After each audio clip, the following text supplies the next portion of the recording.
Hello and welcome back to the Front Row Back Row podcast. My name is Owen Campbell. I am the owner of Simplify Motion Physical Therapy, and with me is my co-host, Dr. Brian Wolf. He is the owner of Evolution PT and Fitness in Connecticut and Long Island.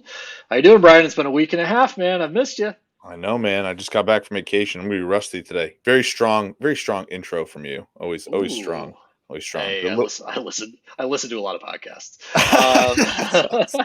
That makes sense. Oh man, it's good to go on vacation. I saw a few of the photos on Instagram, so very nice. I'm jealous. I know. It was great. It was great. Too short as always. Too short as always. Oh yeah, well, yeah. It's. I mean, I'm living in a vacation here in Phoenix. February in Phoenix is like 70 degrees and sunny. It's like a country song, man. Yeah, that's not what we got. It's not horrible, but it's not 70 degrees and sunny. It's not in a pool. Yeah. It's not that way. And speaking of that, the topic of our podcast today is you can go and niche yourself. My mama don't like you, but she likes everyone. Yeah, that song. Um, I'm a great singer. That's why I have my own album. So anyway, we are going to be talking about the process of creating a niche with your healthcare practice. So we are both physical therapists, and in physical therapy is very common because physical therapists treat every inch of the body to have a niche. There's the knee guy, and there's the ACL guy. They even go from, oh my God, the niche after a surgery. So we are going to be talking a lot about is it a good idea to establish a niche? Is that something that you want to do? Is it good for your practice? How to go about that? How to kind of take over a space? Especially, I mean, nowadays, I don't know about you, but I think I don't. I can't create a new one. I think pretty much every niche is almost taken. So we will talk about that and just kind of discuss, some of the ways that you can get your message out there. Cool. Let's do it. All right. So the first thing that I'd love to get, kind of your opinion on is really how to develop a niche. I guess me as a starting my own practice after practicing for 13 years is I'm looking at it and saying, do I just write a bunch of posts of, well, I'm the golf guy, so I'm just going to go to a golf course and take a bunch of posts of me hitting the crap out of a driver, and say, this is how you stretch your hips. I'm the golf guy. Is that the first step? Like, what are some of the things that you want to do if you're trying to get the name out there? Because obviously, I'm TPI certified, I treat golfers. I know I have the clinical skills, right? I mean, I guess that would be step one, right? Have the clinical skills to actually treat that niche. But how do you tell people that you're so good at it? Um, Great question. So I think in terms of like how to niche in PT, I guess let's unpack it in sort of stages. So how to niche in PT and like why it's important. I think in terms of niching, one of the things that I think is you also don't need to start your own physical therapy practice to create a niche, right? I think Mm, to find physical therapy practices that you want to be a part of and grow with, it's also a great way to develop relationships and find your own patients. Anytime that someone is trying to start their own business or try and get more patients that they want to see, creating a niche around the perfect patient that you want to treat all the time is incredibly important. So if someone comes into a clinic and says like, I want to treat more ACLs, right? Or I want to treat more of a specific type of pathology, right? It could be someone with Parkinson's for all we know. There are certain things that you need to do to separate yourself from everybody else to treat that patient population. And if you're not going to do that, then it doesn't make sense as to why you're going to see more of those patients. If you don't create a brand around yourself or in a business owner perspective around the business to see people that you want to see, you're not going to get those patients. So for us at Evolution, like we treat athletes, right? Like that's what we mm. do. And we've created every brand around that. And then we have what we try and do is through our physical therapists is have everybody create their perfect patient and we develop plans around how they can go get those perfect patients. So Oh, that's the idea behind niching. so from your scale, when you have multiple clinics, multiple employees, you look at the brand as the vehicle to start the niche, and then the therapist to kind of be their own within that niche. And I know that's yeah, it's a broad brand, but you kind of have to be when you're your size. So like we treat athletes, right? And then how would you coach up one of your new PTs that's a staff PT to develop their niche? Like what are some of the things they should do? That's a great question. So I think that when you think about, like, again, kind of going back to that, the importance for niche, like when I first started my own business, I really wanted to work with CrossFit athletes. So people Mm, ask me, like, how do you get CrossFit athlete patients in your gym? And I was like, you freaking do CrossFit. I was like, that's what you do. You go to the yeah. gym and you do CrossFit. To your point about golf, Mm, like it'd be the equivalent of me being like, I don't dance. How do I treat dancers? It's like, well, mm, have some competence in it, right? Like that's the yeah. idea. So like I think of niching as being competent at what you want to Mhm, do, right? Because it would be, and also being something you're passionate about. So mhm, I think that that's what makes a really good physical therapist and a really good niche is like, I'm excited about treating that population. I'm excited about doing that. And so yeah. for me, if that's something that you're like, I'm not pumped to go and work with patients with Parkinson's, that's Yeah. fine. Acknowledge that and just be like, this is not who I want to be working with. So therefore, I'm not going to create content. I'm not going to create authority around that. And And so that aspect is what I think is important, more than anything, to yeah. kind of answer your question. Yeah, I think that's a good idea. I talked, I've got the advice one time about, um, you got to almost be a hobbyist, right? And when I was talking to a guy who's pretty big in golf, he was saying, look, you got to go on the message boards. You got to talk to these people because the only thing they care about is getting more distance. And they're going to be not just looking at PTs, they're going to be looking at what driver they can have, what's the new equipment they can get, all these different things. So you have to think like them to be able to talk to them, right? And like going back to what you said about tailoring everything to your perfect patient, I think is a big way of any PT or any healthcare practitioner can really do that is you got to get in the weeds. So for you with CrossFit, get into the, was it gym, box, Yeah, the box. That's leisure the center? I don't know what know they the call it lingo, now. man. Know the lingo. I said box to a patient and he was just like, what? Yeah.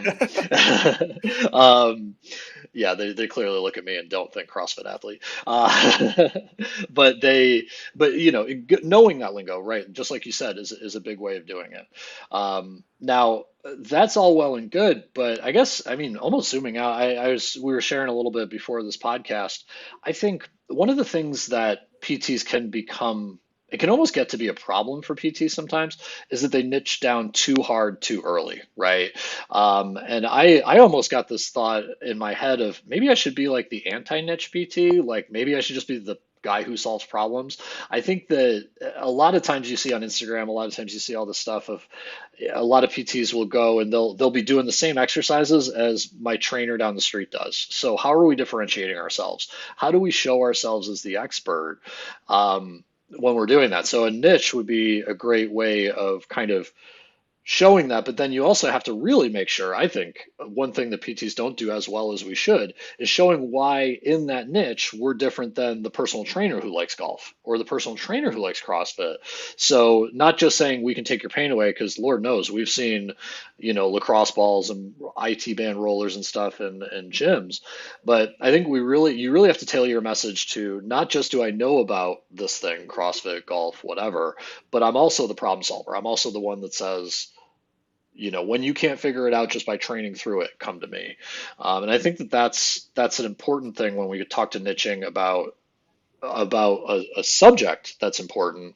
But you also got to make sure that people know what your specific skill is, what your special skill is. And I think that at least to me, sometimes that gets lost in the weeds of what I'm seeing on a lot of the social media stuff.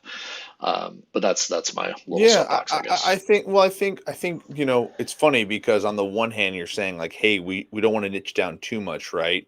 But then we Yeah. also want to tell people what we do and how we're different than like another athletic trainer or a chiropractor or a physical therapist or like a personal trainer and how we're different.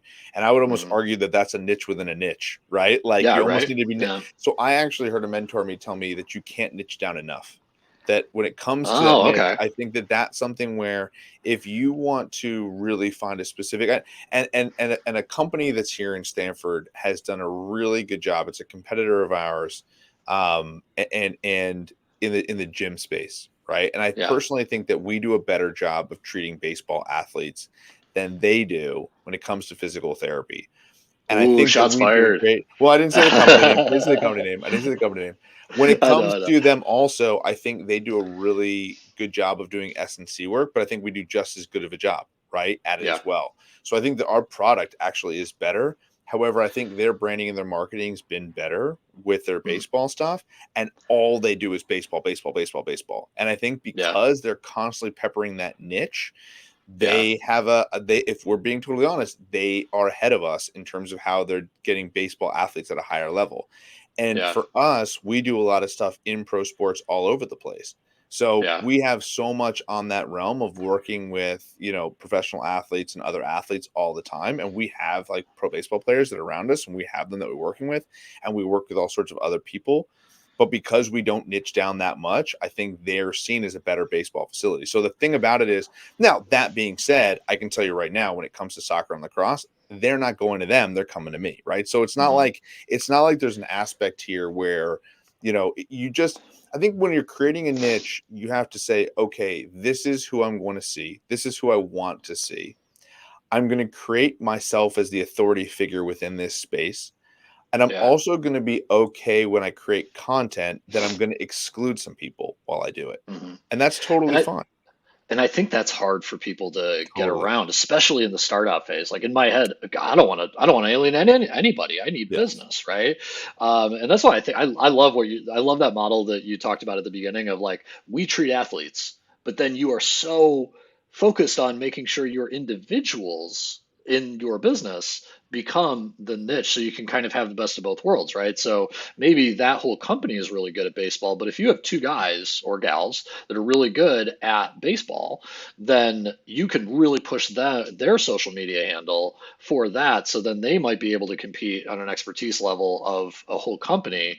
But then you also maybe have the guy on the other side of the clinic who likes lacrosse or hockey or whatever. So Totally. I think that speaks to, at least in your world, the business owner. Don't be afraid of letting your PTs fly their flag, man. Like let them do what they want, not to mention the benefits of like employer retention, right? Hey, do what you Totally. want, really follow your passion. You know, not a bad thing to hear as an employee, but then also I think there's a great business case for it. I think so that's one of the reasons why I thought was always a great reason to do that is from a retention perspective. Hmm. And what is one of the number one reason for why PTs leave their job has nothing to do with salary, right? Yeah, It has to do with the yeah, frustration of where they are. And so I think when it comes to certain physical therapists, they'll be like, "Oh, I went and did this. I was working in this job and I really liked it, but then it changed and now it's not something I love anymore." And yeah, so for whatever that change is, if someone feels empowered to be able to change themselves, then or create their own arc in terms of what they're doing with physical therapy, that's a hmm, really good thing. And so if someone's like, "Hey, I want to treat more CrossFit athletes, lacrosse players, golfers, whatever," we're saying, okay, how can we help this person do that? And we're listening hmm, and being a part of that process because if you're not being a part of that process, you're hindering that process. And so I think yeah, from a growth perspective, that's why I think what ends up happening is a lot of physical therapists, quite frankly, want to go into the cash PT space because they think that this cash PT space is like, oh man, then I'll get to treat and do whatever I want. That has nothing to do with cash PT. That has to do with no, working with a company that allows you to do what you yeah, want to do, right? It has no other hmm, difference. There are plenty of companies like ours that are searching for physical therapists that are like, I want to go and do really cool stuff and work with specific patient populations. I just don't know how to do it. So can you help me? hmm, And the answer is like, yeah. heck yeah, I can. You put in the work, I'll point you in the right direction, right? So that's the idea, I think, in a lot of the way, and why niching can be so effective. Well, and that's it. And we talk a lot about, us, both of us as like business owners of like, how can I get this? How can I get that? But your staff wants that too, right? Totally. They want to go to work. And like you said, I mean, you can look up salary ranges for staff PTs. It's probably across the nation and across experience levels, really only a 30 to $40,000 gap, right? Yeah. Whereas you look at tech and it's like a $500,000 gap, if that's not including the CEO, right? So, yeah, they got to be passionate, and you got to implore them to be passionate as the business leader. So then now, okay, you got this passionate group of people, right? Or me, I'm passionate about a certain thing and I want to drive more business. Yeah, I got to get on Instagram. I got to tell people that this is what I do. But then Obviously, physicians see a lot of people who have orthopedic injuries, right? Or neurological injury, whatever, right? They're usually the first gateway to the healthcare system. What are your thoughts on bringing in the physician? Like, do you look for the guy who's in Phoenix, it would be the Cardinals, play a PT or Cardinals orthopedic surgeon because he sees a lot of football players.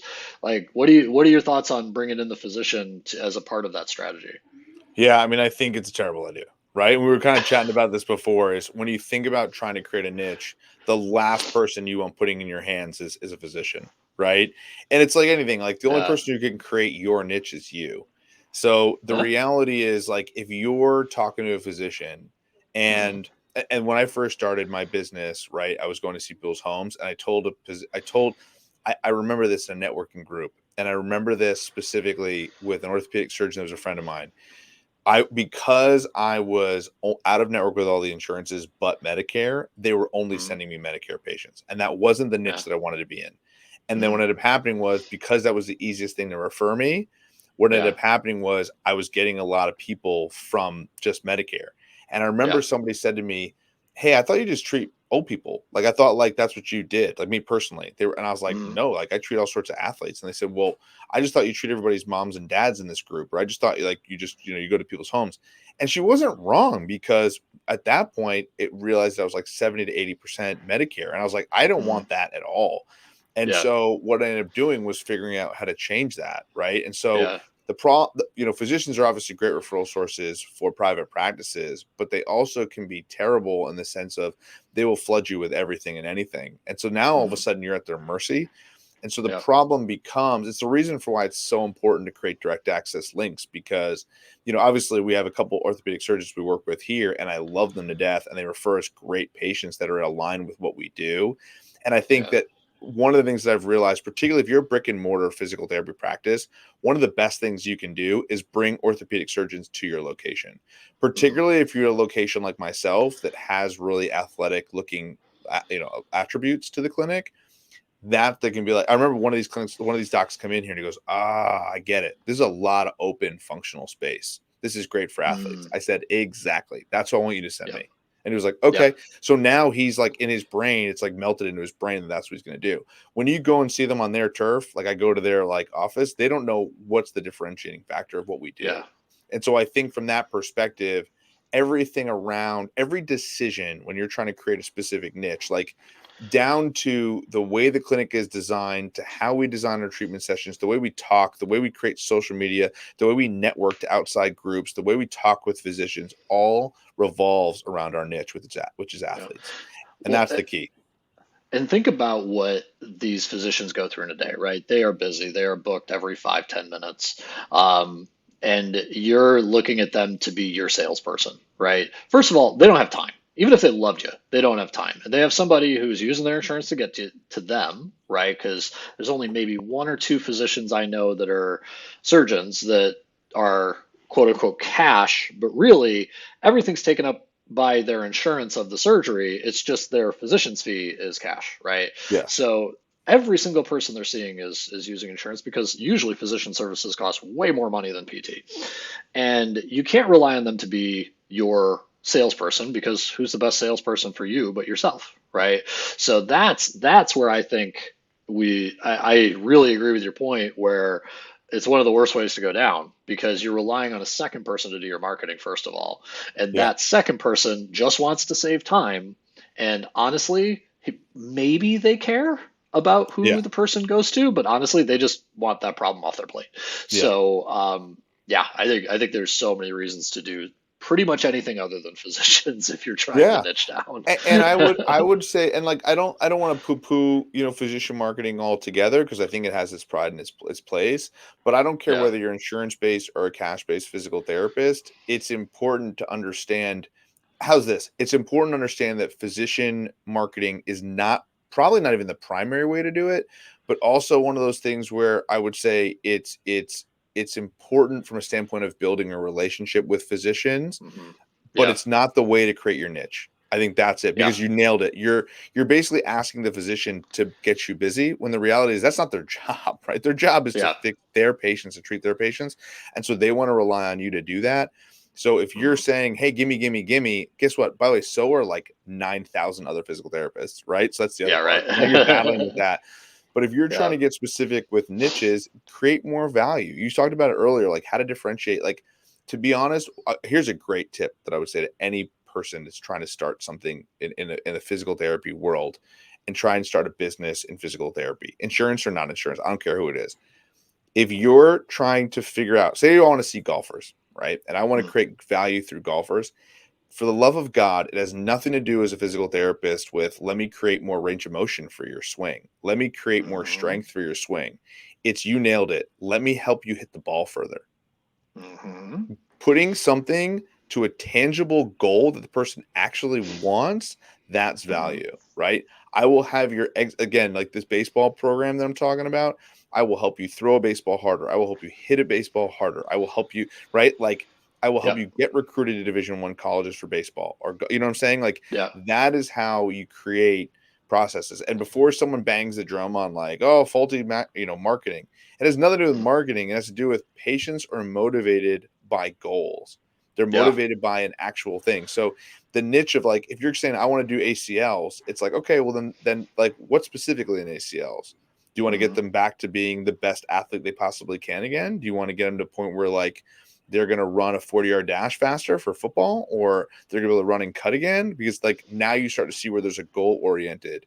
So it's Yeah. important to create niches and then align them with the patient's goals in particular. And that's important. Well, And I can tell you, if you well, do that, by the way, more physicians will refer you patients, ironically, in your niche. yeah. Yeah. Because they'll hear about you Yes, organically through the patients. And I mean, exactly.